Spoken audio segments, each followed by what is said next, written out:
Now it's recording. Hey, what's up guys? This is Brad with Despitefitness, and I want to come with just one quick tip, one movement to help you out with your tricep development, and then kind of one specific tip to that one specific movement. And you guys will kind of see that here in just a second. So this may be a bit remedial. Maybe some of you are already familiar with it, maybe you aren't, but this is something that you can definitely put into your training routine that can make a big difference for your tricep strength. And what I'm talking about specifically is the rolling dumbbell press. It's a exercise that can really emphasize the triceps, and something that I've been using for years and years and years. And so I want to demonstrate the movement so that you guys are kind of tracking what it is, and then I'll give you a really kind of a fine point in terms of the performance of the movement so that you guys can get an idea of how to make it really insidious. So without any further ado, let's do the movement. So in order to do it, you'll need some dumbbells. As it happens, I have some dumbbells.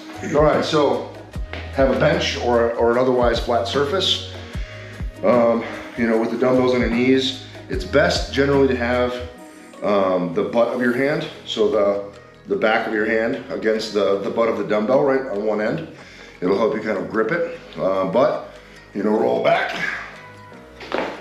Have the arms essentially more or less straight over top of the body. And if you want to make it a little bit harder, instead of having them straight up and down where they can set up the skeletal system, angle them just ever so slightly like this.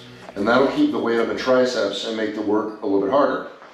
To do this, you just roll down, touch the shoulder, and then if you roll it back, it helps get a little bit more stretch on the tricep, and then up. Again, down, roll back, up. So that is the rolling tricep dumbbell press.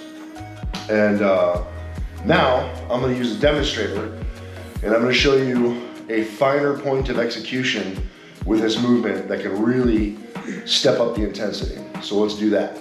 All right, so this is my demonstrator. This is Carter. Carter's going to help us kind of demonstrate and emphasize a finer mechanic for the rolling dumbbell press. So, okay, Carter, we've already gone through how to execute the movement. Let's see you do a few reps. There you go. Boom. Just like that. Touching the shoulder, rolling it back. You see that the stretch on the tricep? Okay, so now that we've seen you do a few reps, just pause for just a moment. Now we're going to make this thing a little bit harder and a little bit more insidious. So give me one more rep just like you were doing it. And you guys will notice how that elbow moves a lot, right? How it comes down here, that as he extends, he brings that elbow this way. Now to make this really hard, I want to focus on keeping this elbow right here. Don't move that elbow. Keep that elbow high and then drive from there. Yes. So instead of letting those elbows drop, you want the elbow to stay high and then drive from there. Good. Go ahead and sit up for us. What does that feel like in the difference of the one way versus just keeping the elbow high? Well, when you keep the elbow high, you can definitely feel the full weight of it pushing on, is it your triceps? Yep. Yeah, you can definitely feel the full weight pushing on your triceps, and you're really working those triceps. How is when you're moving your elbows and pushing them down when coming back up, you don't really feel it as much. Right.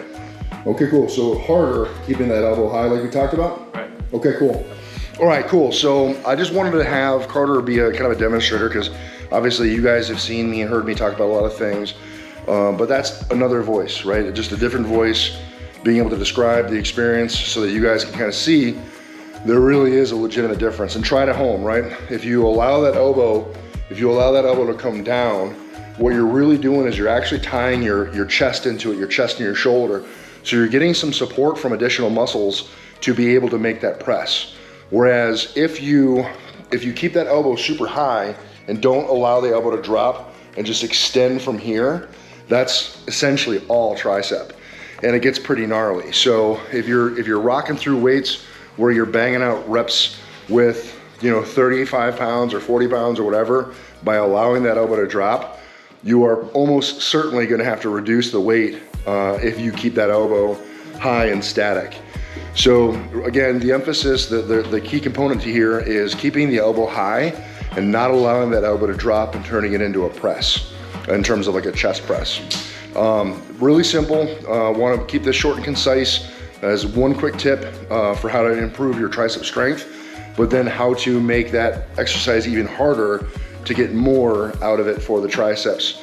So I hope this helps. If you guys have any questions, comments, or concerns, drop in the chat box below. I will respond. I appreciate you guys continuing to support me in the channel with everything that you do. It means the world, and thank you for being here.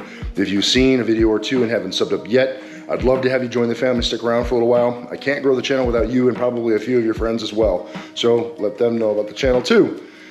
That's it. Yeah, guys, remember, no matter what it is you think you can't do, get a little bit more out of what it is that you're doing and try to be just a little bit more efficient.